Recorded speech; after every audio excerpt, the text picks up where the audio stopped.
2026ஆம் ஆண்டின் தொடக்கத்தில் வரலாறு காணாத உச்சத்தை எட்டிய தங்கத்தின் விலை தற்போது தலைகீழாக குறைந்து வருகிறது. பிப்ரவரி மாத கடைசியில் ஈரான் இஸ்ரேல் இடையேயான போர் உச்சம் தொட்ட நிலையில் தங்கத்தின் விலை சவரன் 2 லட்சம் ரூபாயை தொடும் என்று எதிர்பார்க்கப்பட்டது. ஆனால் யாரும் எதிர்பாராத விதமாக தங்கம் விலை தொடர் சரிவை சந்தித்து வருகிறது. குறிப்பாக மார்ச் மாதத்தில் தங்கத்தின் விலை கடுமையாக சரிந்து வருகிறது. அதனால் தங்கம் வாங்க விரும்புவோருக்கு இதுவே சரியான நேரமாக தெரிகிறது.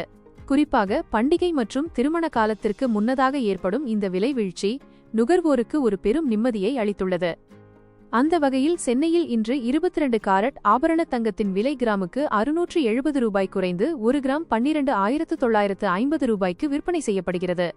இதன் மூலம் சவரனுக்கு ஒரே நாளில் 5,360 ரூபாய் குறைந்து ஒரு சவரன் தங்கம் 1,03,600 ரூபாய் என்ற விலைக்கு வந்துள்ளது.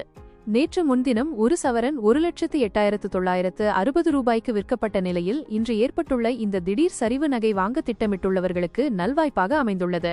தங்கத்தை தொடர்ந்து வெள்ளி விலையும் இன்று கணிசமாக குறைந்துள்ளது. நேற்று முன்தினம் 1 கிராம் 250 ரூபாய்க்கு விற்கப்பட்ட வெள்ளி இன்று கிராமுக்கு 15 ரூபாய் குறைந்து 1 கிராம் 235 ரூபாய்க்கு விற்பனை செய்யப்படுகிறது. இதன் விளைவாக 1 கிலோ வெள்ளியின் விலை 2,35,000 ரூபாய்க்கு விற்கப்படுகிறது.